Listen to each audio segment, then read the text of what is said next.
Sebuah kejadian tragis yang merenggut 1.500-an nyawa manusia dikala kapal Titanic tenggelam di Samudra Atlantik setelah menabrak gunung es.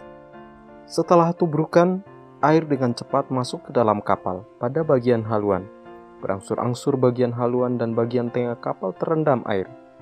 Tak menunggu lama, kapal menungging dengan sudut kemiringan kurang lebih 45 derajat, sehingga ratusan orang berlarian ke bagian belakang kapal untuk menyelamatkan diri. Bagian tengah kapal kemudian patah karena tidak kuat menahan struktur bagian buritan yang terangkat ke udara. Setelah beberapa saat, kapal pun berangsur-angsur tenggelam. Lantas bagaimana kita memahami sebuah kapal dapat terapung atau tenggelam? Mari kita mempelajari sistem kerja kapal berdasarkan konsep fisika dalam lab IPA.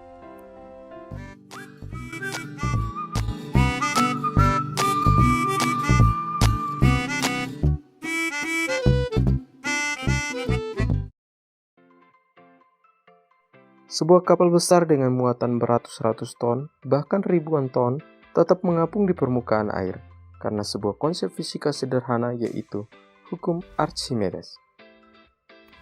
Archimedes, seorang filsuf Yunani kuno, menyimpulkan bahwa jika suatu benda dicelupkan dalam suatu zat cair, benda akan mendapat tekanan ke atas yang sama besarnya dengan berat zat cair yang terdesak oleh benda tersebut. Ketika suatu benda dimasukkan dalam air, ternyata beratnya seolah-olah berkurang. Peristiwa ini bukan berarti massa benda menjadi hilang, namun disebabkan oleh suatu gaya yang mendorong benda yang arahnya berlawanan dengan arah berat benda. Mari kita menghitung besar gaya ke atas sebuah benda yang tercelup berdasarkan zat cair yang dipindahkan. Pada sebuah balok yang dimasukkan dalam air, perlu kita hitung volume balok dengan menghitung panjang sisi-sisinya. Misalkan panjang balok 20 cm, tingginya 10 cm dan lebarnya 5 cm. Dengan mengalihkan ketiga sisinya, kita memperoleh volume, yaitu sebesar 0,001 meter kubik. Dengan volume yang ada, mari kita menghitung massa air yang dipindahkan. Diketahui massa jenis air bersih 1000 kg per meter kubik. Maka massanya sama dengan massa jenis air dikali dengan volume zat cair yang dipindahkan, yaitu 1000 kg meter kubik dikali 0,001 meter kubik sama dengan 1 kg. Air dengan massa 1 kg ini memiliki berat 10 Newton. Jadi gaya ke atasnya adalah 10 Newton. Jika balok tadi memiliki massa 2 kg, maka benda tersebut akan tetap tenggelam karena gaya ke atas yang diberikan lebih kecil dibanding gaya berat benda.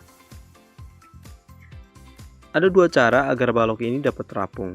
Pertama, dengan mengurangi massanya namun tetap mempertahankan volumenya, misalnya dengan melubanginya.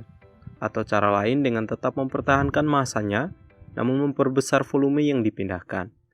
Ini dapat dilakukan dengan menambah balon di atasnya dengan asumsi balon memiliki volume yang besar namun memiliki massa yang kecil.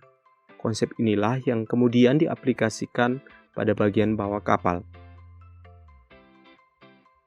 Sebuah kapal dengan panjang 300 meter, dengan lebar 40 meter dan tingginya 15 cm yang mengenai air, akan memiliki volume 180.000 meter kubik.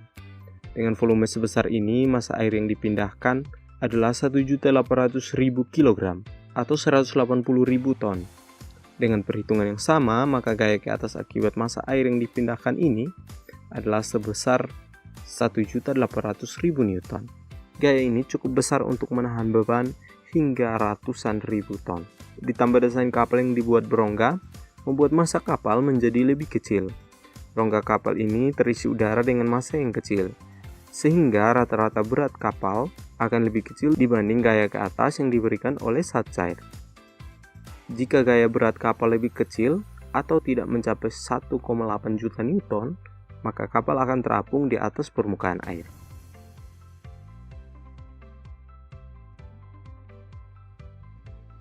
Terima kasih telah menonton, semoga video ini bermanfaat buat kamu.